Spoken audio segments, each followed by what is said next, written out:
dashur, në mes të emisionit Health Matters, sot mysafir në studio kemi të ftuar një specialist të kirurgjisë vaskulare, i cili është shumë profesional në punën e përditshme me pacient. Me ne Dr. Lulzim Vokri. Faleminderit për mundësinë.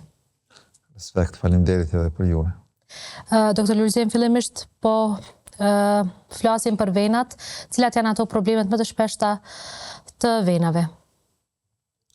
Patologjia venoze është një lëmi e veçantë me cilën merret kirurgjia vaskulare. Do me thonë, kirurgjia vaskulare studion smundjet e arterjeve, smundjet e venave dhe smundjet e sistemit limfatik. Gjitha këto rrugë arteriale dhe venoze, sipas shkencës, janë dikon nëse i radhisim në kilometra, rreth 100.000 kilometra bën gjatësi. Do me thonë, këto 100.000 kilometra smundjet e enëve të gjakut i studion kirurgjia vaskulare. Sot me që keme fol pak ma shumë për patologjinë venoze, do me thonë smundjet e venave janë ato cilat i atakojnë sistemin venoz sipërfaqësor dhe sistemin venoz thellë. Do me thonë, ato smundjet që i atakojnë sistemin venoz sipërfaqësor zakonisht i shohën me sy lehtë edhe i diagnostifikojnë me sy lehtë. Do të thotë, pas një ekzaminimi klinik që ja bëjmë pacientit, mundemi shumë lehtë diagnozën me një vërtetësi deri 99.9% ta vendosim.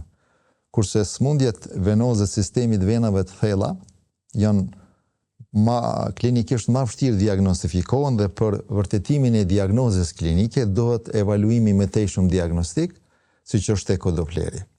Po fillojmë prej venave sipërfaqësore, variqet venoze se venat e zgjeruara janë smundja më e shpeshtë që hasim, edhe ajo haset më së shpeshti në ekstremitetet e poshtme. Pastaj në ekstremitetet e sipërme dhe rrallë në vena tjera sipërfaqësore të trupit njeriut. Kurse sa i përket sistemit të venave të thella, më e shpeshta është tromboza venoza, deep vein thrombosis. Kjo është një smundje shumë e rëndë e cila kryesisht atakon edhe kjo sistemin e venave të thella të ekstremiteteve të poshtme dhe të komblikut.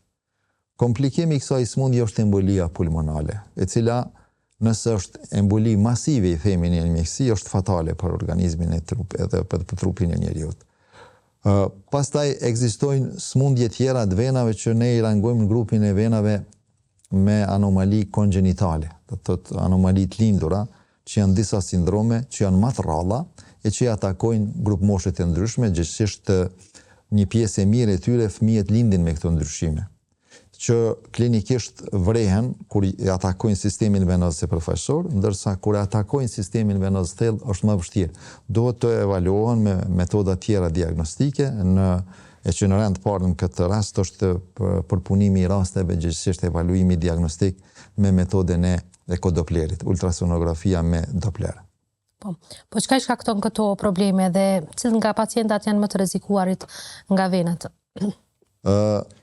Etiologjia e saktë e smundjes komplete është multifaktoriale, do të thonë ka shumë faktorë që shkaktojnë smundjet venoze. Me që sot kemi me fol më shumë për smundjet e venave varikoze, do të ndalemi këtu pak më shumë. Në shkaktimin e venave të zgjeruara në rend të parë është komponenta gjenetike dhe kongenitale, të cilën nuk mundemi me mohu. Të gjitha ulëmtimet flasin se nëse një fëmijë ose një pacient i moshës së re ka të dy prindrit me variqe venoze, atëherë shkalla e mundësisë e shprehur në përqindje dykun arrin deri në 75% që edhe ai fëmijë me pas variqe venoze. Po nëse e ka vetëm njërin prind me vena të zgjeruara, mundësia është pak më e vogël, zvogëlohet, po gjithsesi është mbi 30%. Do të thonë, komponenta gjenetike nuk abstrahohet. Pastaj vjen profesionalizmi, do të thotë qëndrimi i gjatë në kam, ekspozimi i faktorëve të riskut. Faktorët të riskut janë nxehtësia e tepërt, qëndrimi i gjatë në kam, qëndrimi i ulur. Pastaj te gjinia femërore janë shtatzanit.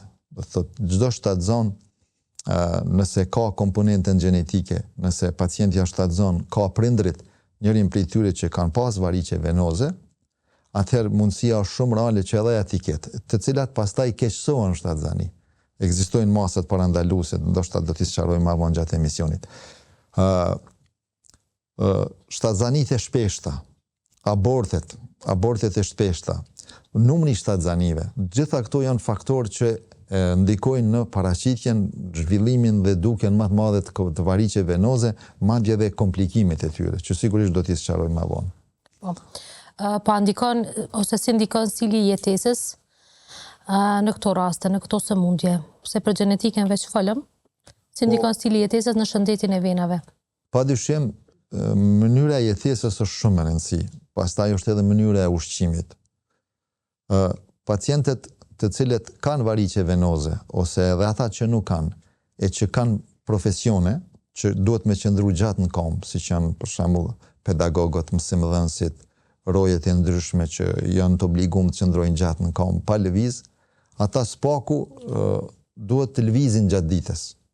Do me thonë, nuk preferohet qëndrimi i gjatë statik më shumë se 15 minuta. Pa tjetër duhet lëvizin. Madje, edhe ato rojet e nderit që bojnë në mbretërit ndryshme, roje para portave ndryshme, nuk qëndrojnë gjatë më shumë se 15 minuta, ndrohen.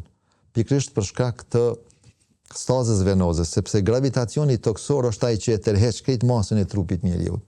Dhe duhet diçka të ekzistoj që ta mposht gravitacionin e njeriut. Në këtë rast, Zoti i ka kriju te njeriu pompën muskulare. Lëvizjen, do më thonë muskujt e këmbëve mundsojnë, ose pompa muskulare që gjakut lëvizën nëpër venat e thellë dhe sipërfaqësore. Sa për sqarim, rreth 90% e sasisë së gjithë mbarshme të qarkullimit, gjithçkthimit venoz që bëhet nga venat bëhet nëpërmes sistemit venoz thellë, kurse vetëm 10% nëpërmes sistemit venave sipërfaqësore. Këto komunikojnë mes vete, do të thotë sistemi sipërfaqësor dhe sistemi i thellë nëpërmes venave perforante. Dhe fiziologjia normale e qarkullimit gjakut venoz, do të thotë kthimi i gjakut venoz prej gjitha pjesëve në zemrën e djathtë, është gjaku prej poshtë lart dhe prej sipërfaqes në thellësi. Në rastet kur pacienti ka venat zgjeruara është e kundërta. Domethënë gjaku tash tenton me qarkullu prej lart poshtë dhe prej thellësisë në sipërfaqe. Dhe tash këtë duhet ta evitojmë. Si? Do të thotë me mënyrat që do t'i përmendim gjatë emisionit. Personat që qëndrojnë gjatë ulur, do të thotë jeta, stili jetesë në kompjuter, sot pothuajse një numër i madh i profesioneve kërkojnë qëndrim gjatë ulur në kompjuter. Është obligim, edhe që nuk kanë variqe venoze, që çdo 2 orë të shohin televizin, spaku në përdhom. Pikrisht ta aktivizojnë pompën muskulare. Është mirë ata që kanë variqe venoze, kur qëndrojnë gjatë ulur në kom, para vetes ta kenë një taburre ose një karrige të vogël që të jetë pozita horizontale, sepse kësaj pak a shumë poshtet forca e gravitacionit toksor. Përndryshe, pacientët kur qëndrojnë shtrirë, preferohet të qëndrojnë me këmbë sipër jashtëtakut, sepse kjo mundson shumë kthimin venoz, sidomos te pacientët që kanë venat zgjeruara. Tash ti kthehemi te ushqimi.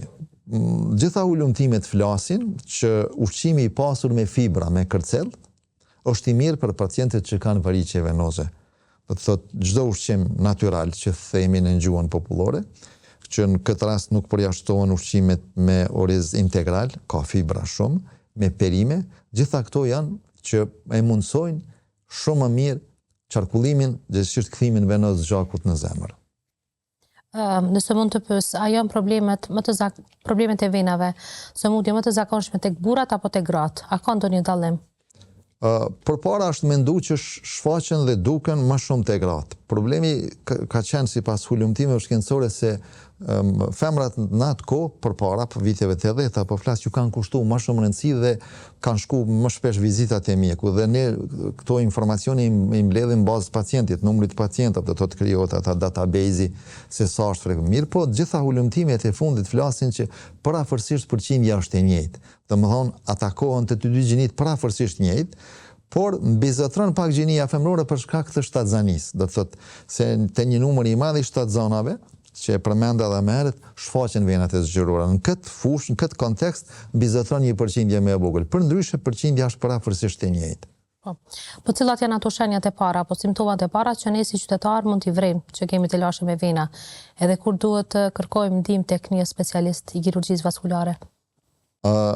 Venat sipërfaqësore ose venat e zgjeruara, sidomos në këmbë vrehen me sy. Do të thotë me ekzaminim klinik i shohim si venat të zgjeruara, të përdredhura me ngjyrë blu e që preken, palpohen lehtë dhe diagnostifikohen lehtë. Do të thotë me një ekzaminim klinik shumë lehtë diagnostifikohen. Pas diagnostifikimit të tyre, si variqe venoze, ne mund të diagnostifikojmë, do të thotë një pacient mund të ketë venat zgjeruara, mund të ketë vena në formë rrjete, vene retikulares që i themi ne, edhe mund të ketë vena në formë merimanga ose spider veins, që kapilar, që në mjekësi i themi me emrin teleangiektazie. Do më thonë mund t'i ketë të 3 smundjet me vete, me ekstremitetet të poshtme, cilat shihen mirë me sy, diagnostifikohen dhe është e arsyeshme që posa t'i vrenë pacienti, të shkojnë vizitë te kirurgu vaskular, sepse me një mjekim konservativ kalojmë mirë. Qëllimi është që të mos vije deri te insuficiencia e plot e trunkut të venës safena magna. Vena safena magna ose vena e madhe, që njihet në gjuhën shqipe, e mbledh gjakun prej pjesës së brendshme të këmbës, shputës këmbës dhe derdhet në venën e thellë në regionin e inguinumit të djathtë dhe të majtë, të dy anet. Dhe është vena safena e vogël ose vena safena parva që e mbledh gjakun nga shpina e këmbës, pjesa e poshtme dhe derdhet mrapa në pjesën e pasgjurit në venën popliteale, i themi. Dhe zakonisht patologjia venoze e përfshin sistemin e venës safena magna, do të thotë venën e madhe dhe pjesën e madhe. Dhe fillimisht smundja fillon për me kuptu mirë, kjo është sikur se molla në barë, sikur pema, ka rënjë trupin dhe degët. Dhe të thotë, smundja fillon nga degët. Degët e sterkequra, këta kopshtarët e mirë shkojnë i krasitin dhe pema merr zhvillimin si dohet. Njësoj është edhe te vena, ashtu e ka kriju Zoti. Domthonë fillimisht lajmërohen degët, që të venat e përdredhura, të zgjeruara që kanë ngjyrë më blu, që shihen me sy dhe preken. Dhe tash, ky është momenti i dur që të shkoj te kirurgu vaskular dhe ta bëj vizitën profesionale. Për arsye se ende jemi në stadin ku pacientin e shpëtojmë, gjithsesi e ndërprejmë hovin e smundjes të mos arrijë smundja tashti të krijoj insuficiencën trunkulare. Do thotë fillimisht janë valvulat e zemrës, valvulat e venës safena magna, ato të cilat e mundsojnë kthimin e gjakut venos. Janë kësaj si durët e mia, domthonë gjaku qarkullon prej poshtë lart dhe kur qarkullon lart, kur është vena është me insuficiencë kompetente, gjaku nuk lejohet mu kthy poshtë. Tashti degët e mëdha që janë të smura anash trunkut të venës safena magna. Kur ato smuan tash valvulat venoze tërhiqen dhe mbeten kësaj, nuk mbyllen më, gjaku qarkullon lart, kur rrin koma i bie këtej poshtë. Dhe kjo quhet insuficiencë trunkulare.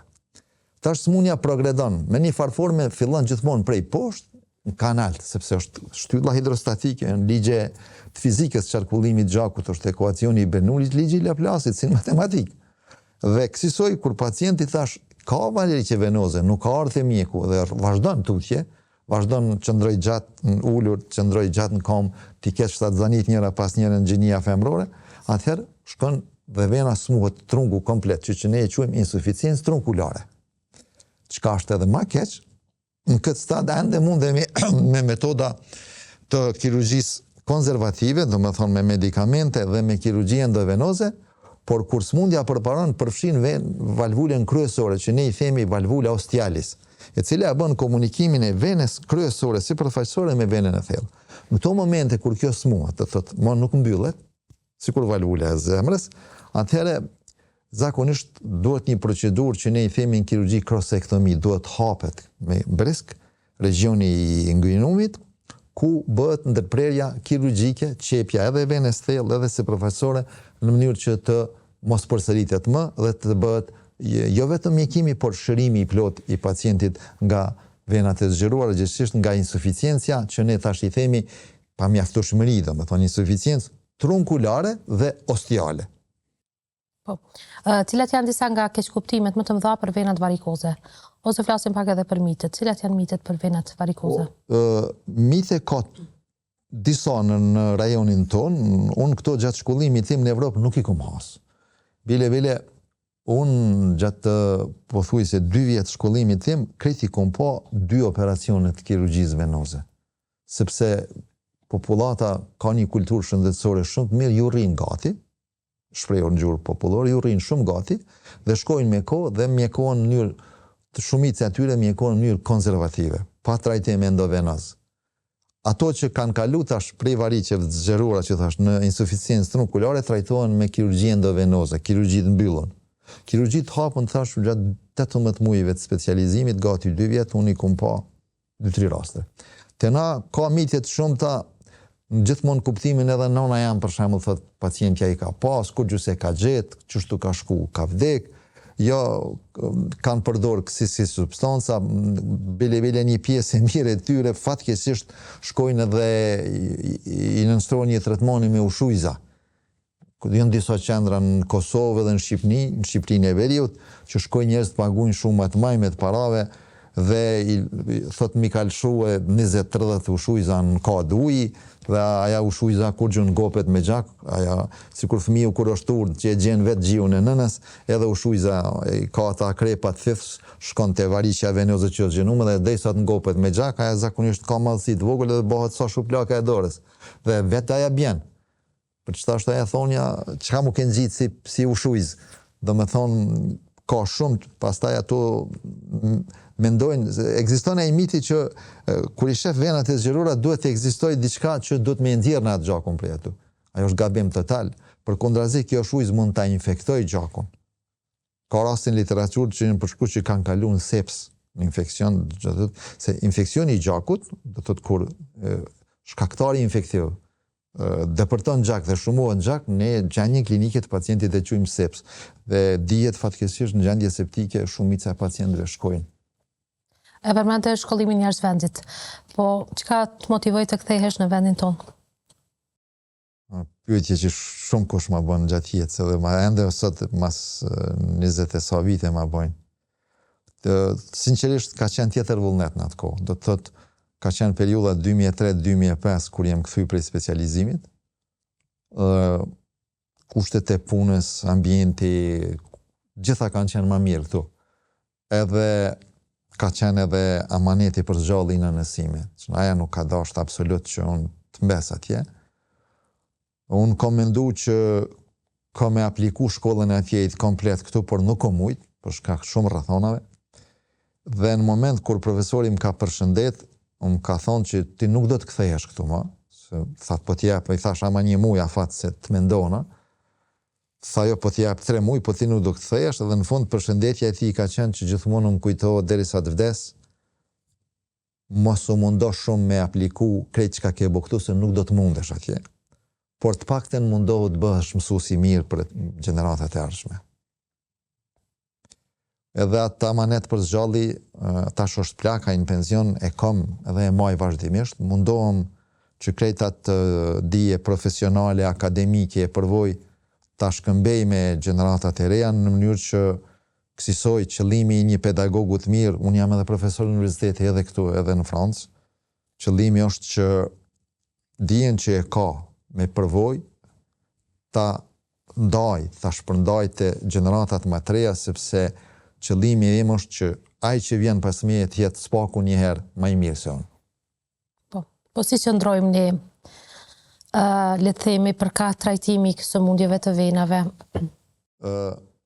Patologjinë venoze e trajtojmë mirë. Madje ma kujtove një rast mu ato operacionet e venave gjatë kohës specializimit mu dukshin shumë të leta, se variqe venoze shumë të leta. Na operojmë variqe venoze që realisht njeriu kur i shef në pamje të parë, tjetër është që ne jemi mjek, jemi mësu, por me i pa një njeri zakonshëm start, shiqimi i parë frigohet. Të vene enorme. Në terminologjinë mjekësore i thojmë na variqe spermagna et enorma. Do më honë shumë të mëdha dhe enorme, shumë të numër, që është shumë problem.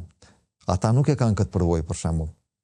Sinqerisht nuk e kanë këtë përvojë sepse nuk kanë pa. Bile më kujtohet, e përmendi nga njëherë, ata kolegë specializantë të asoj moshe atëherë, i këshin thonë profesorit, i ka marrë dhe foto dikun, ishin foto originale tona, të që i këshum operu në Prishtinë, i ka marrë në internet edhe po na tregon që qështu na i operojmë venat. E profesori i moshës ka unë po, atje në Ballkan janë qështu popullata, sepse zakonisht të na vinë në stadet pothuajse terminale të fundit, që ka numër të konsiderueshëm me ulqera venoze. Do thotë populli thotë ulqel koma varr apo varr. Ajo është stadi terminal që shkon mirë, po jo kur është një thonje kështu mjekësore që edhe pas operimit, edhe konservative, edhe operative, dhe gjitha metoda të tjera, aja kom më kur nuk bëhet si tjetra. Për ndryshe, fillojmë gjithmonë me mjekim konservativ, që përmendëm fillim të emisionit, domthonë me medikamente, dhe me çorap medikale kompresive që kanë efekt shumë të mirë, Pastaj fillojmë metoda tjera, që është metodë ambulantore si që është skleroterapia, është një substancë që injektohet në venat e zgjeruara dhe që e bën të kurrjen dhe mbylljen e tyre. Rezultati është aty për aty i menjëhershëm. Është metodë anë mban botës e pranuar, njëra prej metodave më të para që fillohet me të. Pastaj është kirurgjia endovenoze. Në kirurgjinë endovenoze bën pjesë mjekimi ose të kurrja, mbyllja, gjuhën popullore djegja, përzhitja e venës me valë radiofrekvente, që është ablacioni radiofrekventi, themi në gjuhën mjekësore. Është me lazer terapi, pastaj është me një moka teknik, është në një ablacion, një moka teknik i ngjajshëm mes lazerit dhe valve radiofrekvente, dhe është mjekimi mbyllja e venës me glu biologjik, me ngjitës. Është një ngjitës special, një pajisje që futet katetri prej venës pjesa e nëngjurit deri te bashkimi safeno-femoral që i themi ne, do thotë vendi që e përmenda më herët ku derdhet vena si profesore në venën e thellë, gjithsesi për me precizu 2 cm prej venit ku derdhet prej asaj valvulës kryesore që e përmenda, pozicionohet katetri qoftë për lazer, qoftë për radiofrekvencë, qoftë për ngjitës, qoftë për gjitha metodat, sepse përpara kanë pozicionu katetrin mu ku derdhet vena e thellë dhe kanë vret që kanë bërë trombozë të venave thella. Do thotë për një problemi tash janë kriju 2 probleme. Gjitha këto metoda ne i punojmë dhe krejt në fund vjen mjekimi kirurgjik, që ne e punojmë më shumëti, që thash pare pak më herët, pacientët tanë kryesisht vinë në stadin e fundit terminal, kemi rezultate të shkëlqyeshme, jo shumë mira, po kemi rezultate të shkëlqyeshme, dhe më lirisht mund të them se në Evropë me aq sa kom pa unë, jemi lider këtë drejtim. Bile kohën e fundit i punojmë me anestezion lokal dhe me premedikim intravenoz. Dhe me thonë pacienti me njëherë shkon shtëpit vetë. Nuk është maj, nëse merrem atë sikur më herët në nocioni operacion, që jenë bo premje të më dha, dhe thotë bëhet me premje shumë të vogla, një premje shumë e vogël, 1 centimetër e gjys në regionin e gilcës, dhe bëhen disa vrima në regionin e kamës. Të kuptohemi, kur është tereni me variqet shumëta që thamë pak më herët, dhe me variqet më dha, premjet janë pak më të mëdha, se është e pamundshme për një vrim 2 mm me nxjerrti një variqe që është 8 mm. Por finalja është shumë e mirë. Do të thonë, po e përsëris edhe një herë, rezultatet janë të shkëlqyeshme dhe i kemi afatgjate. Po. Në punën e përditshme me pacient me telashe të tilla, a e vren që është ngrit vetdia për trajtimin e këtyre sëmundjeve apo jo dita ditës? Pyetje shumë e mirë. Nuk di çka të them me të thonë të vërtetën, nuk e besoj. Do të thonë, kam fillu punën si specialist në 2004, jemi në 2025, do të thonë janë 21 vjet në pyetje. Nuk kisha mujt me thonë, nuk kisha guxu. Ndoshta për një nuancë të gjinia femërore po. Ndoshta e kërkojnë edhe efektin kozmetik ato, do të thotë bëjnë vizita më të rregullta, përndryshe gjinia femërore, jo, unë nuk kujtoj që është një kulturë e ngritur shëndetësore. Po a mund të çojnë venat varikoze në komplikacione shëndetësore të rrezikshme për shëndetin? Po. Tromboflebitet venoze sipërfaqësore ose varikoflebitet që i thojmë na, do me thonë prania, formimi i trombit në venën e zgjeruar dhe pezmatimi i murit të saj. Kur këto, për shembull, lajmërohen në territorin e venës safena magna ose safena parva, sa më lart që lajmërohen, mundësia me të përtu trombin në venën e thellë është shumë e madhe. E përmenda në fillim të emisionit, tash trombi prej venave sipërfaqësore ka lëviz dhe ka hyrë në venat e thella. Ajo që tham pyetjen pak më herët nuk kanë kulturë shëndetësore, do thotë e vren, thotë komar, doktor, se mu ka bo koma, thotë duqa, po më dhem shumë mu ka skuq edhe s'po mu jeci. Që sa i keni këto zojë ose zotri, këto simptoma, thotë që një javë. Imagjino, kur është lartë, thom shpesh ato zoti e ka pështu, a i ka nalë, ka lëviz, ka punu, sepse mundësia më e shkputjes trombit, sidomos në fazën e hershme, kur është tromba akut, do të trombi o në pikë si e gjakut, kur a i lëviz është shumë e madhe. sepse tham gjaku lviz kthehet në zemër prej poshtë lart. Dhe tash kur hyn në venat e thella maji nuk nalet. Dhe shkon edhe jep emboli pulmonale. Fatmirësisht janë trombe të vogla dhe dikon rreth 20% këtyne embolive pulmonale nuk kanë simptomatologji të bujshme klinike. Përndryshe, kjo pjesa 80%, na kemi pas disa raste që fatkeqësisht na kanë përfunduar me vdekje. Thotë embolia pulmonale masive e merr njeriu për 5 minuta. Po këtu desha të ndalem, cila është lloji i venave që është më i rrezikshëm për shëndetin? Tromboza e venave të thella është më e rrezikshme. Çdo tromboze e venave të thella, do me thonë venave të thella migju e tutje është indikacion për mu hospitalizu pacienti, mu shtrin spital, me marr antikoagulant në mënyrë kontinuale gjatë 24 orëve me antikoagulant, siç është heparina, dhe përcjellja e tij minimum për 5 deri në 7 ditë. Në rastet kur trombi është i lokalizuar komplet në venat e thella, për shembull të njerëz kom, deri te vena cava. Domthonë venat e thella të kombës përfundojnë me venin iliake komune, djathtë dhe të majtë. Këto dyja bashkohen mes veti dhe formojnë venën kryesore në trupin e njeriut, që quhet vena zgavrore e poshtme ose vena cava inferior. Në rastet kur trombi tash pezon nënën e majtë, është komplet në gjitha venat e thella të kombës, deri te vena cava, atëherë në nënën e majtë trupit njeriu, gjithçish në këmbën e majtë nuk ka kthehet gjaku nëpërmes venave të thella, më falni. Dhe kjo quhet flegmazia cerulea dolens. Do me thonë, është një koma është tepër ajne, me dhembje të fuqishme, është inflamatore, flegmazia, për çfarë quhet flegma, cerulea ka ngjyrë qielli dhe dolens me dhembje të forta. Dhe këto janë gjendjet më të rrezikshme në trupin e njeriu. Këto kërkojnë hospitalizim të menjëhershëm dhe imobilizim strikt.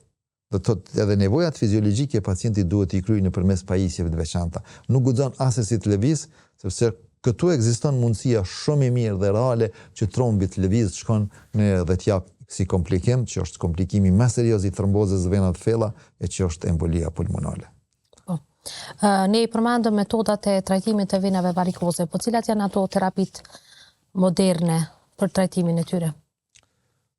Trajtimi modern dhe aktual në botë sot është trajtimi medikamentos ose trajtimi konservativ. Do me thonë, medikamentet që merren tabletat nëpërmes gojës, që ne i rangojmë në grupin e venolimfotonik, dhe yndyrat, plus çoropat medikale kompresive, të cilat kanë një efekt kompresiv të graduar, do të thotë sipas protokolleve internacionale, prej shkallës 0 deri në 4. Do të rritet numri që e kanë atë emërtimin CCL 0, 1, 2, 3, 4. Domthon shkalla për shembull CCL2 që përdoret më shpeshti janë çorap medikale kompresive që janë në gjuhë, mbi gjuhë dhe në formë të unihopkeve.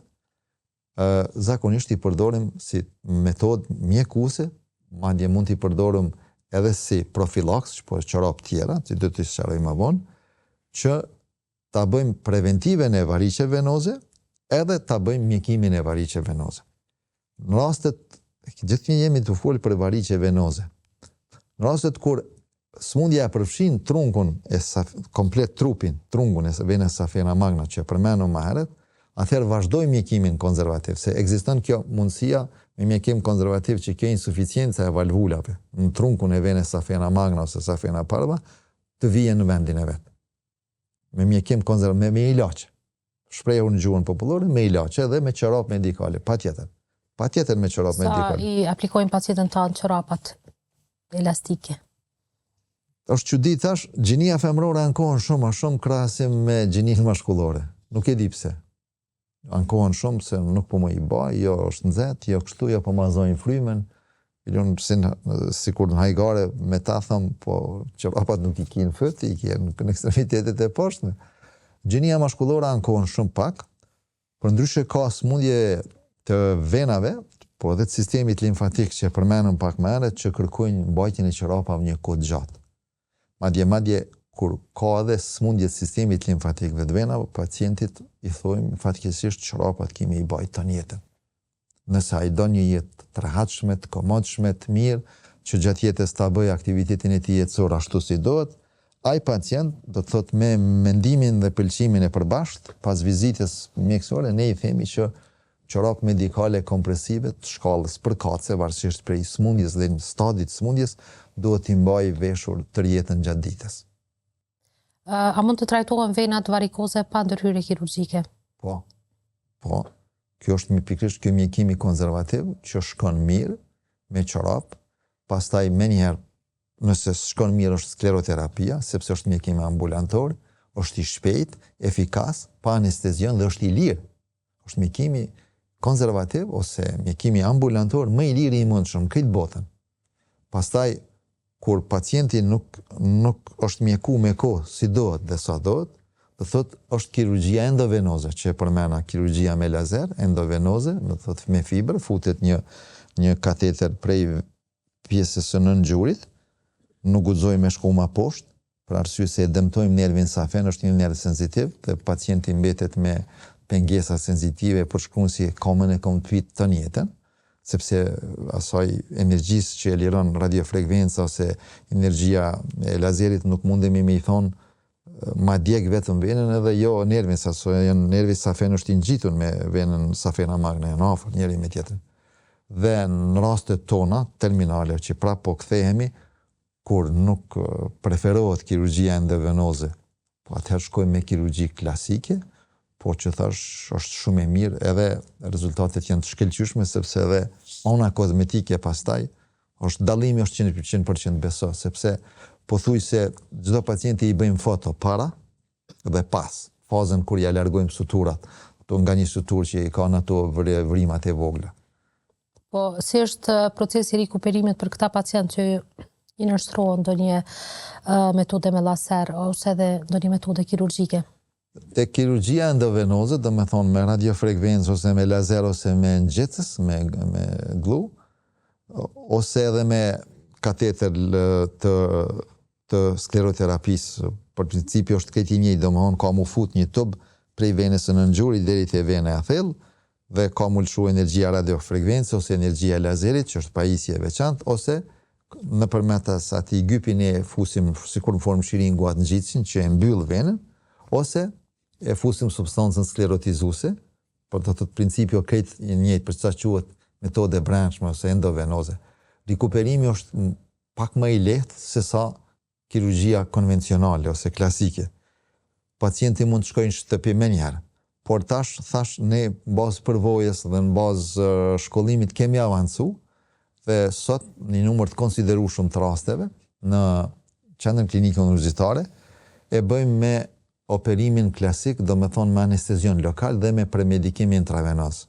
Do me thonë anesteziologu fillimisht e flen pak pacientin, shprehur kështu në gjuhën popullore, me një kanylë intravenoze, pastaj ne injektojmë, se operacioni fillon në regionin inguinal, e injektojmë anestezionin lokal 2 ml, e injektojmë poshtë 1 ml, fillojmë operacionin dhe këtë kjo procedurë, çakte ato variqet e mëdha që i përmenda, ma herët kryhet për 1 orë e 10 minuta. Dhe pacienti shkon në shtëpi me njerë. Të të ecë me kom të veta shkon në shtëpi. Në rastet kur përdoret anestezioni spinal, jo për shkak të operacionit, po për shkak të rekomandimeve të anesteziologut, dhe më për shkak të anestezionit spinal, ai duhet të qëndroj spaku deri në mbrëmje në spital, ose të shkojë nesër në spital. Këtu është vetëm problemi i anestezionit spinal. Do të është anestezion që jepet te likidi cerebrospinal, në hapësirën spinale, dhe anestezioni është prej shoket e poshtë. Do të thotë për shkak të rekomandimeve të anesteziologut, ai duhet të qëndrojë i shtrirë, bile as kokën ta ngrisë në 4-5 orë e para mas operimit. Përndryshe ka ona kirurgjike, ai edhe pse merr anestezion spinal, ka ona jon mund të shkojnë në shtëpi menjëherë. Çfarë këshille keni për kosovarët që hezitojnë të trajtojnë venat varikoze? Këshilla ime është që çdo herë një pacient nëse i shef venat e zgjeruara në trupin e tij, që mash patologjia thash është më e shpeshta në ekstremitetet e poshtme, është që ta bëjë një vizitë te mjeku. Që ç'është te kirurgu vaskular është më së miri, sepse në atë stad neve e kemi zënë smundjen në stadin e parë, stadin e dytë, sa i klasifikimi internacional që është C1, C2, clinical classification që i thojmë na, do të thoshte C nishi, dhe te C nishi, si e përmenda dhe më herët, mjafton mjekimi konservativ dhe pacientin jo që e mjekojmë, po e shërojmë, se fjala mjekim dhe shërim dallojnë.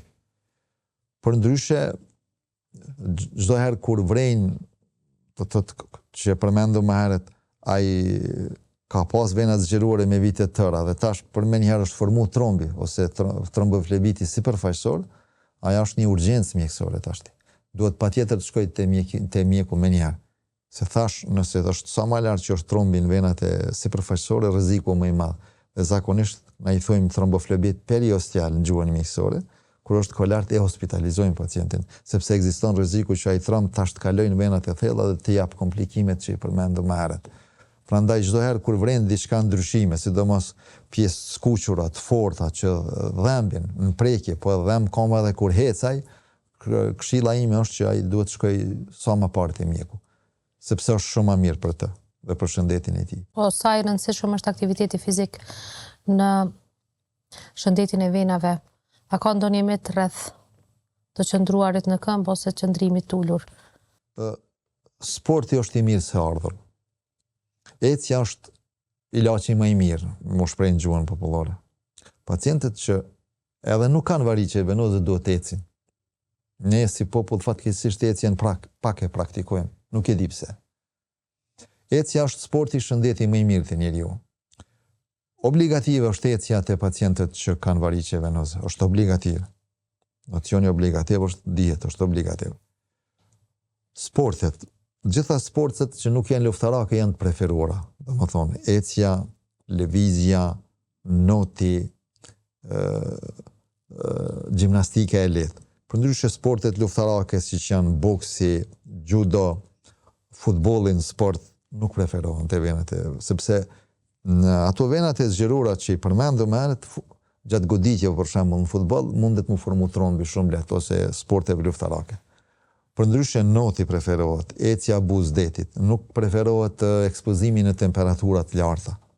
Edhe pacientët që nuk kanë variqe venoze duhet ju ikun ekspozimit të temperaturave të larta në kulmin kur dielli është në zenit që themi na, rreth orës, rreth mesdites.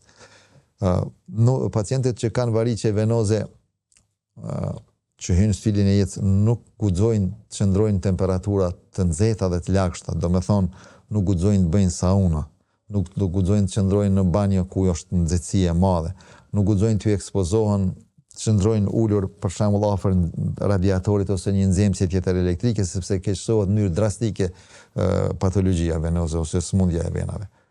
Përndryshe, po e përmendi edhe një herë, ecja është ajo që i shëron më së miri jo vetëm variqet venoze, por të gjitha smundjet. Ne duhet të ecim gjatë jetës. Ecja është sporti dhe shëndeti më i mirë. Doktor Lulzim, çfarë mendimi keni për inteligjencën artificiale? Sa e ndihmon kjo mjekësinë? Unë kam mendim shumë pozitiv, shumë të mirë. Ne kemi përdor atë me përkthyen shqip maqinën inteligjente përpara, gjatë studimeve të mia doktorates në Evropë, learning machine, do të thotë kur punoj shumë printer 3D, tridimensional, dhe aty më ka lindë ideja që vërtet teknologjia sofistikume mund ta ndihmojë shumë mjekësinë. Padyshim inteligjenca artificiale do ta ketë rolin e vet shumë të mirë në mjekimin e shumë smundjeve, sepse vetë fjala po tregon do ta analizoj smundjen si proces në mënyrë inteligjente dhe do ta jap një mendim.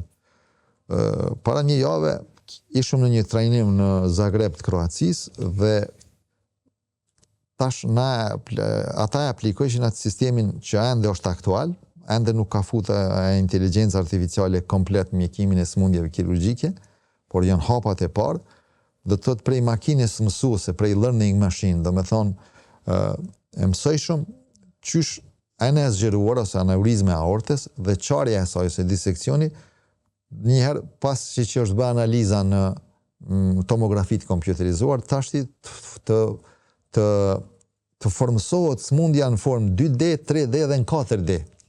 Do me thonë, pezom, unë si pacient nëse kom pas qarje të aortës dhe aneurizm, do me thonë, pasi më është bërë inqizimi me angiociti, kjo angiociti tash bëhet rekonstruksioni i saj, me makinë mësuese, në 3D dhe në 4D dhe bëhet komplet ekzekutimi i planit të mjekimit në virtual, në 3D dhe në 4D.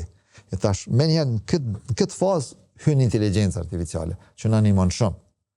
Dhe çka ishte shumë interesant, tash janë kriju programe të veçanta softverike, gjithmonë në bashkëpunim me bioinxhinierin, matematicientin edhe mjekun, sepse ndryshe nuk mund të bëhen këto, dhe tash bëhen matjet e sakta, për shembull, sa është gjatësia e qafës të aneurizmës, sa e quhet zona ku ngjitet stenti, ose endostenti, ose stenti vaskular, që quhet landing zone në gjuhën angleze, sa është gjatësia e saj sa ka rrëshnësi, aja landing zone, zona ku ngjitet stenti, ku hapet, sikur ombrella çadra, a ka kalcifikate, a ka trombe dhe sa është angulacioni ose kondi i saj. Dhe pastaj fillojnë ato matje tjera, sa është e zgjenume, në çfarë drejtim, çfarë kondi ka, dhe ku duhet të përfundoj stent grafti, do të hapet si kyp dhe përjashtohet smundja.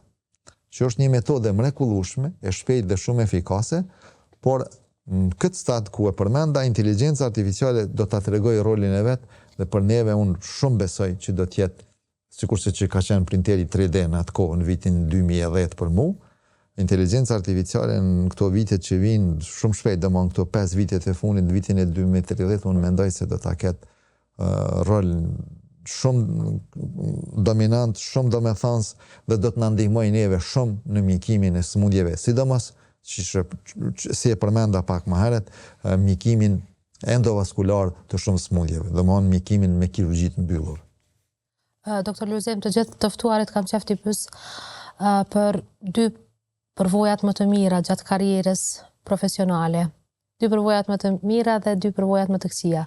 Cilat kishin me qenë ato tuajat? Përvojat mira ka disa. Ndoshta në vitin e kaluar. Po, pjesa e parakrahut të një pacienti që ju është ngjitur. Po, ajo është që të desha me përmend, ajo është sfida më e madhe mjekësore për mua, si rastësisht kam qellu kujdestare dhe kam udhëheq operacionin. Kemi punu në mënyrë të shkëlqyer, në mënyrë ekipore, domethënë ne si kirurgji vaskulare, kirurgjia plastike dhe rekonstruktive, kirurgjia ortopedike dhe neurokirurgjia nëse. Dhe neurokirurgjia. Pacienti e ka dorën e vet, televizor gjallë. Aja ka qenë kulmi i operacione, krejt të e marë parasysh kushtet e Kosovës, kushtet e universitetit tonë. Dhe ka dhe shumë tjera, rasti më i fundit është, sot e kom vizitu, se sot i kisha konsultimet në qendër klinikën vizitare, ka qenë një bypass aortobifemoral, një përvojë shumë sfiduese, por shumë e mirë, rezultatet e shkëlqyeshme. Ky rast ka qenë shumë i rrallë dhe interesant se aortën nuk e ka pas në anën e majtë, po e ka pas në anën e gjathë. Venën kava që e përmenu më herët e ka pas tash jo të gjathas, që e krijon Zoti normalisht, e formëson, por e ka pas majtas. Dhe ka qenë shumë obez, shumë i plot. Dhe kur e kemi hapë barkun, na pengoj kjo shumë. Ka qenë një sfidë vërtet. Mezi kemi arrit, kur kemi arrit atu, e pam që vena kava është në vendin e aortës, aorta në vendin e venës kava. Dhe preparimi ishte shumë i vështirë, sepse nuk na lejej ke vena kava me shku te aorta, u dashke me shku deri te arteriet renale.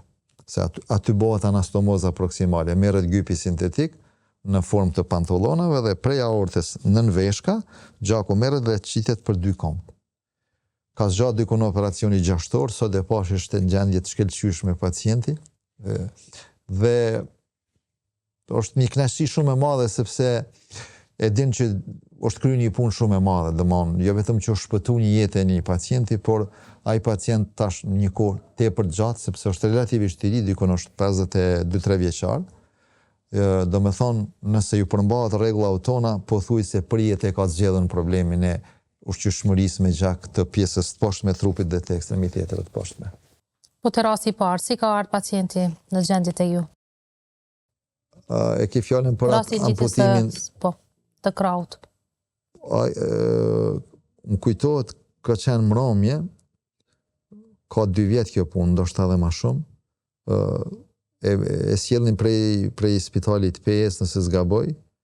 Pacienti dikon nëse zgaboj rrethinës të stogut me dorë pothuajse të amputuar komplet. Ne I themi tash me që nuk është komplet e këputne, është semi-amputation, semi-amputacion, vetëm lëkura dhe një pjesë është radiusi, kocka dhe ullna me pak shtresë në lëkure e majshin, do më e ka ca vjerne. Dhe jem mendu gjatë, se në ato raste të njeriu do të ketë kriteret shnosha mjekësore, thjesht do të punoj, do të vlerësoj, të mendoj sikurse për trup tonin. Dhe është ai Messi classification. Klasifikimi, do thotë, kur e mrin numrin 6 ai klasifikimi. Do thotë është koha, 1, 2, 3, 4, 5 shifra, sa kohë kanë kalu, sa orë për lëndimit, është iskemia. Thotë, te ky rast ishin komplet edhe indet e buta edhe indet e forta. Me një fjalë ishin në këtë nivelin ku është mas shftiri me punu afër shuplakës dorës, arteria radiale, komplet me 2 venat radiale, arteria ullnare me 2 venat ullnare, nervi radial, nervi median, nervi ullnar, komplet të thivat. Kocka radiusi veç pak ish me ullna dhe ish problem a me remodelu ata, me atë pjesë veç me hek edhe me remodelu, me bo amputim kirurgjik si dohet, apo tash mu mundu me bo që ne mjekësi thojmë implantim dorës. Për kushtet tona, u mendum gjatë klasifikimi si pas mesit të mdal ke 6, dorën zemër, me 6 është lajmi keq, për pacientit i thu ekstremitetin fjallë duhet mu remodelu, duhet mu hek krejt më amputu, se s'ka mundësi rekonstruksioni. Po një djali i ri, ishte, nëse s'gaboj vetëm një djalë pas shumë motrave, në vendin e punës, aja makina që pren metal, gjatë punës, bile unë e kam edhe videon e asaj punëtorisë që e kanë incizu, për një moment posa fillon punën, ai nuk e di aksidentalisht, do thotë ai tehu i madh, për me njëherë ja bën prerjen, ose amputimin traumatik që i thojmë na, dhe ai, si sot e kam parasysh atë figurë, nuk folke kur gjokor, por qajke i rrëshin letë kështu vetë-vetio. E baba i vetë me familjarë, doktor bonit pa mundë në amon se që djale kem, atëhere i kom thonë ekipës, hajde pohim bashk, ka qenë specializante nëse s'gaboj se specialist tash pas në harru i kirurgjisë vaskulare, edhe i kom ledhe ekipen krejt, në këshyrshin mu, tash pianisum, po jo be doktor qenë ka krejt, ortopedi tha qenë ka lëm, ka këput krejta, qa bojmë të? Tash puna jote me para, është tash unë e kom nalë gjakderjen, tash ti fiksoj kockat, se që ashtu shkon reni kirurgjik, tash si ti fiksoj kockat ti, unë e kom i bo rekonstruksionin, tash ja marrë venën pe i kom me bëj, po jo be zbohet, hajde tash pianisum, pe i bojmë me emër, zotit kemi e kry, edhe ja mas një 4-5 orë, se di sa kemi punu, se kom harru, tash shumë punë prej asoj kohë, dhe të gjithë zbashku, gjithë energjinë zbashku, edhe ja dollëm. Ka qenë një lajmë shumë i rëndësishëm, për atë edhe më kujtua. Tash pacienti ndihet mirë, edhe ka dorën në funksion. Po bën disa vizita, pak ma ralli bën, po është shumë mirë. Bili moti kohë s'ka qenë, po është ma kujtut edhe ju mund, dhe thëtë më këthyt në kohë, po është njëri prej operacioneve ndoshta më të mira që në karierën teme kemi realizu në mënyrë ekipore në qendrën klinike universitare. Se fatkisisht unë jam i tharë shumë i kësaj pune, sepse kësisoj jam shkollu, dhe vetëm pune ekipore na qëneve për para, si kom nuk mu i punojmë na, jo vetëm mjekësia në kirurgji, po në gjithë fushë tjetës, nëse nuk punojmë si ekip, ne nuk mund të ecim për para. Është shembli më i mirë, ka edhe plot shembuj tjerë, po kjo është që ma kujtove, ku në mënyrë ekipore kemi gjetë gjuhë përbashkët, kemi përkrahur shumë njëri tjetrin, sepse pastaj ajo është nënshtruar një ndërhyrje neurokirurgjike te na, pak edhe një korekcion të vogël ortopedik, do me thonë, po gjithmonë kemi gjetë një gjuhë shumë përbashkët si ekip, dhe qëllimi ka qenë shumë i mirë që t'ja shpëtojmë dorën këtij pacienti, çka edhe puna përbashkët ka rezultuar me rezultat shumë të mirë. Po cilat janë ato momentet më të vështira që atakohet një kirurg vaskular në punën e përditshme? Momentet më të vështira janë traumat, lëndimet e mëdha. Momenti më i vështirë ka qenë mas luftës të Kosovës si specializant, kur na veshin fëmijët që u ktheshin prej vendeve të ndryshme të Evropës në shtëpitë e tyre dhe kanë hasë në mina. Kujtohet një djalë i vogël i rajonit Drenicës, isha specializant dhe aty është edhe amputimi jam i parë, si specializant në 99. Dikon është, nëse nuk gaboj, 27 qershor 99. Edhe pe i thon profesorit ndjer Gazmend Shaqirit, bie s'pas, nuk di me bë amputimin, isha i ri. Hajde tha qysh nuk din, tha, unë të mësoj, ku me të mësua, u marke me trauma tjera dhe si sot nuk kujtohet e kom bo veç me instrumentare dhe marsha mësime për instrumentares në gjmije, cilën e falenderoj. Kjo ka qenë më kujtove, që kom pas plan më përmen që më kujtove këtë muhabet. Dykon funi qershorit 99 të egzoni, 2 kom të amputume. Pastaj është e ndjenje tepër e keqe në këto raste kur të vinë, është nëse zgaboj viti 2003-2004 tash si specialist, kur e përzojnë popullatën tonë forcat paramilitare Serben Mitrovic, ka qenë një vajzë, nuk më kujtohet të shemre, edhe jam amputim traumatik, ja hodhin bombën në dhomë, gjithësisht në banesë, njëri prej pretendentëve nuk më kujtohet jeti i vdekur, vllau, dhe kjo është amputim traumatik i 2 kombe. Kombe e majtë në gjuhë, sa e majnë men, kombe e majtë në bi gjuhë. Edhe ky ka qenë momenti më i rënd në jetën time, sepse është dashur, s'ka pasur shans teorike me bë reamputim, me bë reimplantim të ekstremitetit, sepse ato edhe kanë met copa atje në banesë Saj Mitrovic. Po kjo është emrin ja pas në harru, fatkeqësisht. Ka ardhur deri vonë, ka vizitu, ka marrë proteza, sa kam informata, është bo juriste shumë e zoja. Kjo është ai rasti ndoshta më i keq në karrierën time, derisa më sot si mjek. Por ndryshe vinë traumat shumë të janë trauma, si vrasje, plagosje, lëndim ku kërkohet punë ekipore, lëndime thronda, që fatkeqësisht ka njerë neve na shkojnë, edhe pse mundohemi maksimalisht si ekip, por në shkon pacienti, sepse është gjendje shumë e rëndë, që në mjekësi themi politraum, dhe me thonë shumë organe janë traumatizume, gjithësisht lëndume. Për fund, çfarë mesazhi keni për studentët që zgjedhin kirurgjinë vaskulare për studim? Porosia ime është që ata duhet të punojnë bile ditë e natë, hard work që i thojnë anglesht. Sepse kushtet e punës që i kanë këtu, kur mendoj kushtet e punës, nisna prej vetes, mas pari, prej pedagogëve tjerë. Ne nuk mund t'ju ofrojmë sa ata ka nevojë. Edhe atë dije që ne ja ofrojmë, edhe në planin praktik, po edhe në planin teorik, ata nuk mujnë me marrë krejt ato që ka ja ofrojmë na. Edhe me njëherë pasoj porosi është që ata të punojnë dhe më në ditë natë, që ta marrin, ta shfrytëzojnë përvojën dhe dijen tonë, dhe njëkohësisht ta zgjerojnë këtë përvojë dhe dije me shkollim jashtë vendit. Unë konsideroj dhe kisha bo obligative në nivel të Ministrisë së Shëndetësisë që çdo specialist i kirurgjisë s'paku ta ketë një vit specializim jashtë vendi. Sepse ato janë universitete që kanë datim gati që 10 shekuj. Janë universitete evropiane ku shkolla, gjithësisht universiteti ka filluar në vitet 1200-1300. Kanë traditë pune, kanë kushtet mira të punës, kanë institucione kardiovaskulare për shembull.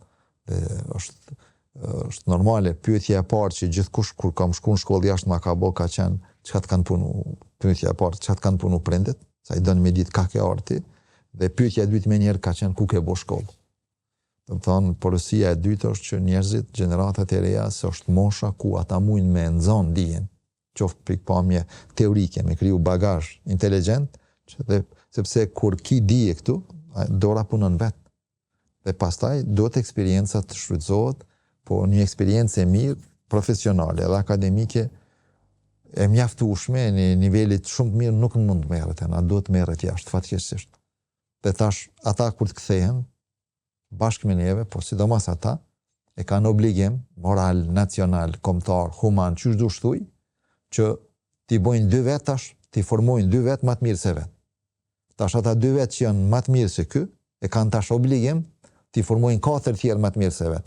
Dhe kështu krijohet ai progresioni gjeometrik i kuadrave dhe nesër, kur mendoj nesër, jo bash nesër figurativisht, por në një tarë me shumë ta fort ne nuk kemi me pas më nevojë me i që pacientet për trajtim jashtë vendit. Sepse unë nuk e di, nuk jam ekonomist, por me aq sa e di kostin e një operacioni vaskular, për shembull që nuk bëhet të kirurgjisë endovaskulare, to janë kosto marramense, janë 60.000, 70.000 euro, me vogla është 35.000, 40.000 euro, janë shumë marramense, kur mundemi këto t'i bëjmë të ne. Nuk bëhen në viteve, këto bëhen në disa viteve, por duhet me anis, duhet me fillu. Dhe me një punë ekipore, do të thotë krijojmë gjenerata të reja, të cilët pastaj krijojnë gjenerata të reja, më shumë numër, dhe kësaj krijojmë institucion. Gjithsesi ne e bëjmë institucionin e klinikës së kirurgjisë kardiovaskulare dhe endovaskulare në Prishtinë. Dhe tash kur ti krijon institucion, vijnë njerëz tjerë për rrethine me marrë shkollë te na. Për momentin na duhet më shku te ta, me marrë shkollë, që ti krijojmë institucionet e midhfillta profesionale dhe akademike dhe pastaj ju japim dijet të tjerëve. Doktor Lulzim, falenderoj shumë për këto këshilla kaq profesionale dhe përvojat që i ndajte me ne. Faleminderit. Faleminderit.